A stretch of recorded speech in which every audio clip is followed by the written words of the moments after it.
Hi, so hopefully this video will be useful for new gardeners and also help homeowners when deciding who to accept a quote from for example, hedge cutting. Now, when we look at something like hedge cutting or maybe a garden clear out or something like that, typically there's going to be a large amount of waste developed from that activity.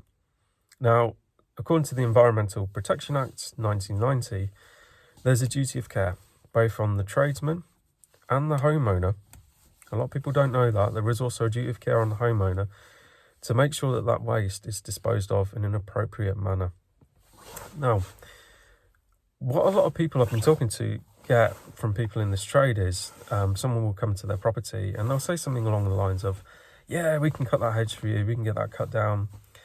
How much would the waste be? Oh, no charge for waste, no charge for waste. I don't know why people charge for waste. Why are people ripping off by charging for waste? Now, okay, that might be somebody who's genuinely just trying to do you a favour, maybe trying to give you a good price. Nothing wrong with that. But remember that duty of care. If there's a reason they're not charging for getting rid of waste, then that could come back to you as the homeowner. So I'm going to give some advice now, and two pieces of advice here really. First off, ask the tradesman who comes to your property whether they're a registered waste carrier. If they've got a waste carrier's license, and it's highly likely that they've already set up their business, they already have that structure in place, that means that that waste is going to be gotten rid of by an appropriate route.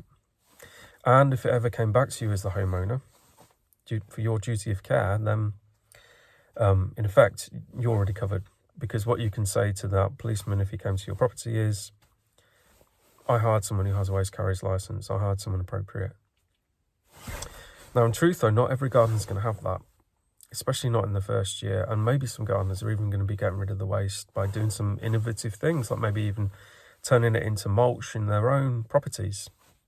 And I think more power to them, that's fine. But they should give you that in writing. So if they haven't got a waste carrier's license, ask them, what's your plan for getting rid of this waste? Get them to write that down and get them to give it to you, again, so that you are covered in any eventuality. Now, what a lot of people don't know is the reason gardeners charge for waste is it's actually really expensive to get rid of it by normal conventional routes. If we're lucky, we can find some sites that probably want to mulch it down, or some farms that want to mulch it down and maybe turn it into free compost for the fields. That's fantastic. If we can use those kind of sites more often, we're recycling that waste, we're reducing, the impact. But in truth, most gardeners are going to be getting rid of it by taking it to an assigned site. They're going to need to pay to get rid of that waste. So to put that in context, where I am, if I take my waste to Transwaste, it's £65 per tonne, £65 minimum charge. That gardener would then have to write a waste transfer note for taking it there, for which they need a waste carrier's licence. Think about these things, okay?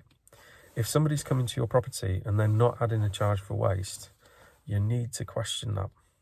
You need to question that, because if you don't, you could be the one who's held responsible. Anyway, I hope this was of some use for people who are just setting up at the minute. Maybe encourage you to go look at what licenses you need, or what kind of routes you need to develop for disposing of your waste, but also for homeowners really, because there's not a lot of awareness around this, I think, and we need to be more sort of aware of the law around this in order to protect you. So thank you for your time.